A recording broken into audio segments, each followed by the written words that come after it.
السلام علیکم ورحمۃ اللہ وبرکاتہ۔ ناظرین، استقبال ہے فکر و خبر اسٹوڈیو میں، میں رضوان احمد ندوی ملکی اور عالمی اہم اور خاص خبروں کے ساتھ۔ تو ناظرین، اب بڑھتے ہیں خبروں کی تفصیلات کی طرف۔ غزہ میں پناہ گزین کے المواسی کیمپ پر اسرائیل کی جانب سے کیے گئے فضائی حملے میں 71 فلسطینی شہید ہو چکے ہیں۔ اسرائیل نے دعویٰ کیا تھا کہ انہوں نے حماس کے فوجی سربراہ محمد الزیف کو نشانہ بنایا تھا۔ تباہی کی اور بکھری ہوئی لاشوں کی جو تصویریں، جو ویڈیو سامنے آئی ہیں، وہ دل دہلا دینے والی ہیں، جن میں چھوٹے معصوم بچوں کی تک لاشیں کٹی ہوئی پائی گئی ہیں، اور جس طریقے کا منظر وہ ہے، وہ رونگٹے کھڑا کر دینے والا ہے۔ وہیں حماس نے اسرائیلی دعووں کو جھوٹا قرار دیا اور کہا کہ دراصل وہ حملے کا جواز فراہم کرنے کی کوشش کر رہے ہیں، اور یہ غزہ میں گزشتہ ہفتوں میں ہونے والا سب سے مہلک اسرائیلی حملہ تھا۔ بتا دیں کہ میدان جنگ میں فلسطینی مزاحمت کاروں کی جانب سے ہو رہے پے در پے حملوں میں اسرائیلی فوجیوں کی ہلاکتوں نے اسرائیلی افواج کے حوصلے پست کر دیے ہیں، اور زمینی حملوں میں جو اسرائیلی فوجیوں کا جانی نقصان ہو رہا ہے، اور جس طریقے سے غزہ کے علاقوں سے تابوتوں اور معذور سپاہیوں کی آمد کا سلسلہ جاری ہے، اس صورتحال نے اسرائیلی حکومت میں اندرونی اختلافات بھی پیدا کر دیے ہیں۔ وہیں جنگ بندی کو لے کر دباؤ بڑھتا جا رہا ہے، اور اسی چڑچڑے پن کا نتیجہ ہے کہ معصوموں کو نشانہ بنا کر غزہ پر کنٹرول کا ڈھول پیٹا جا رہا ہے۔ آپ کو بتا دیں کہ حالیہ حملے میں جس محمد الزیف کو نشانہ بنانے کا اسرائیلی فوج دعویٰ کر رہی ہے، وہ محمد الزیف اسرائیل کو انتہائی مطلوب افراد میں سر فہرست ہیں۔ اسرائیل برسوں سے محمد الزیف کو شہید کرنے کے لیے متعدد حملے کر چکا ہے، لیکن ہر بار اسے منہ کی کھانی پڑی ہے، اور محمد الزیف ہر مرتبہ محفوظ رہے۔ محمد الزیف کا شمار ان کمانڈروں میں ہوتا ہے جو حماس کی دفاعی قوت کے لیے بہت ہی اہم سمجھے جاتے ہیں۔ 2002 میں وہ حماس کے فوجی ونگ القسام کے سربراہ بنے، اور تب سے اسرائیل کے لیے ایک ڈراونا خواب ثابت ہو رہے ہیں۔ آسام میں بی جے پی کو ووٹ نہ دینے کا خمیازہ موریگاؤں ضلع کے شیلبھنگ گاؤں کے مسلمانوں کو دہائیوں قبل تعمیر کیے گئے اپنے مکانات اپنی آنکھوں کے سامنے منہدم ہوتے دیکھ کر بھگتنا پڑ رہا ہے۔ موریگاؤں ضلع انتظامیہ نے گزشتہ دنوں اس گاؤں کے پہاڑی علاقے میں بسائی گئی بستی کو اجاڑ دیا۔ وجہ یہ بتائی گئی کہ یہ بستی ریلوے کی زمین پر غیر قانونی طور پر بسائی گئی ہے، لیکن انتظامیہ کی جانب سے جو کارروائی کی گئی ہے، اس سے کھلی جانبداری، تفریق اور تعصب کی بو آ رہی ہے، کیونکہ انتظامیہ نے اس بستی میں صرف اور صرف مسلمانوں کے ہی مکانات کو منہدم کیا ہے، جبکہ ان کے پڑوسی ہندوؤں کے ایک بھی مکان کو ہاتھ بھی نہیں لگایا گیا ہے۔ یہاں تک کہ اس علاقے کے برسوں پرانے مدرسے کو توڑ دیا گیا اور اسے زمین بوس کر دیا گیا، لیکن اس کے قریب ہی واقع کالی مندر کو چھوڑ دیا گیا۔ انتظامیہ کی اس کارروائی سے تقریباً 8000 افراد بے گھر ہو چکے ہیں۔ اس تعلق سے معروف نیوز پورٹل اسکرول کی تفصیلی رپورٹ بھی شائع ہو چکی ہے کہ شیلبھنگ گاؤں میں ریلوے کی جس زمین کی بات کی جا رہی ہے، وہاں تقریباً 40 سال یا اس سے زیادہ عرصے سے لوگ آباد تھے۔ یہ بستی مسلم اکثریتی ہے، لیکن یہاں پر برادران وطن بھی جو ہے وہ بھی آباد ہے۔ اس بستی کو ہندو مسلم ایکتا کی مثال بھی کہا جاتا ہے، کیونکہ اتنے برسوں میں یہاں کبھی بھی کوئی تصادم کی خبر یہاں سے جو ہے وہ سامنے نہیں آئی۔ اسکرول کو ناگاؤں سے کانگریس کے رکن پارلیمنٹ نے بتایا کہ یہ کارروائی صرف اس لیے کی گئی کیونکہ لوک سبھا الیکشن میں مقامی مسلمانوں نے بی جے پی کو ووٹ نہیں دیا تھا، بلکہ اس کے خلاف جو ہے ووٹ کیا تھا۔ بی جے پی حکومت اب جو ہے ان سے اس طرح سے انتقام لے رہی ہے۔ غزہ میں جس طریقے سے جنگ چل رہی ہے، وہاں پر جس طریقے سے قتل عام مچایا جا رہا ہے، اس کو لے کر اب جو آوازیں سوشل میڈیا پلیٹ فارم کے ذریعے اٹھائی جا رہی ہیں، ان کو کس طریقے سے دبایا جا رہا ہے، اور میڈیا کے ذریعے کس طریقے سے پروپیگنڈا کیا جا رہا ہے، وہ ہم سبھی کے سامنے ہے۔ اور اب میٹا نے ایک اور قدم اٹھاتے ہوئے غزہ کے ساتھ پھلوں کی وابستگی کی وجہ سے تربوز کی تھیم والے کپ کیکس کی فروخت پر بھی پابندی لگا دی ہے، جس سے اندرون کمپنی پابندیوں پر اب نیا تنازع جو ہے وہ کھڑا ہو گیا ہے۔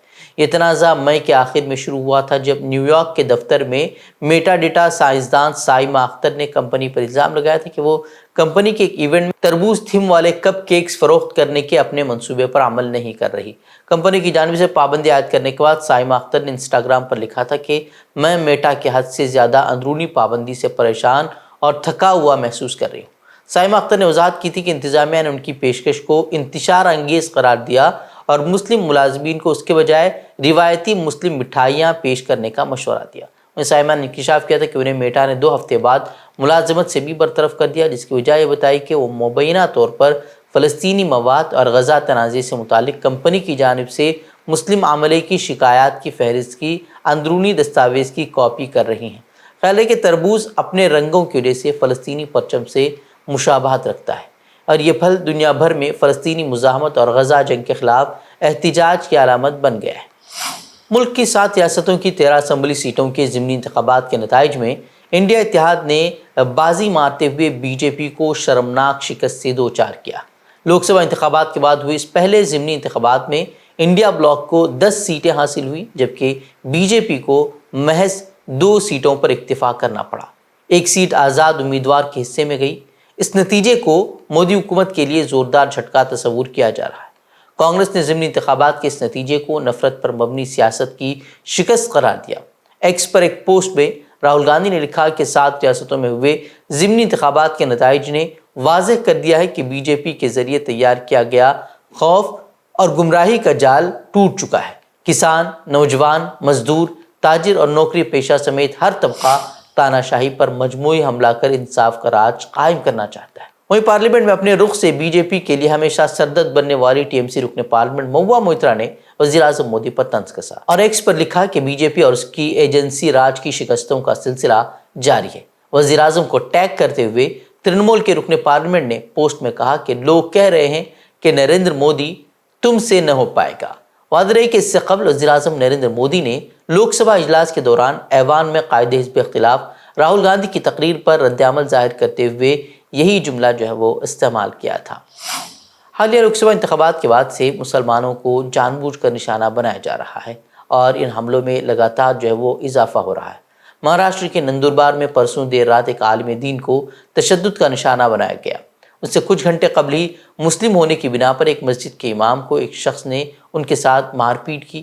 ان واقعات کا نوٹس لیتے ہوئے مہاراشٹر کے سابق وزیر اور ریاستی کانگریس کے کارگزار محمد عارف نسیم خان نے اس پر سخت برہمی کا اظہار کیا۔ اس ضمن انہوں نے نندوربار کے پولیس سپرنٹنڈنٹ سے رابطہ کر کے قاتلوں کے خلاف فوری اور سخت کارروائی کا بھی مطالبہ کیا۔ مہاراشٹر کے نندوربار میں شرپسندوں کی جانب سے مسلمانوں کے ساتھ موب لنچنگ اور تشدد کے واقعات کے ضمن میں دستیاب تفصیلات کے مطابق گزشتہ 4 دنوں میں مسلمانوں کے ساتھ مار پیٹ اور ڈرانے دھمکانے کے 5 واقعات ہو چکے ہیں۔ سپریم کورٹ نے حالیہ دنوں میں مسلم مطلقہ خواتین کے سلسلے میں ایک اہم فیصلہ سنا ہے۔ سپریم کورٹ نے اپنے حالیہ فیصلے میں مسلم طلاق یافتہ خواتین کو عدت کی مدت سے زیادہ کفالت کی ادائیگی کو لازمی قرار دیا ہے۔ اب اس سلسلے میں All India Muslim Personal Law Board Supreme Court میں اسے چیلنج کرنے کی تیاری کر رہا ہے۔ ذرائع کے مطابق All India Muslim Personal Law Board کی قانونی کمیٹی تمام قانونی راستے تلاش کرنے کے لیے سپریم کورٹ کے حکم کا بغور مطالعہ کر رہی ہے۔ خیال ہے کہ یہ حکم اسلامی شریعت کے قانون سے متصادم ہے، جس میں کہا گیا ہے کہ طلاق کے بعد شوہر صرف عدت کی مدت کے دوران نان نفقہ ادا کرنے کا پابند ہے۔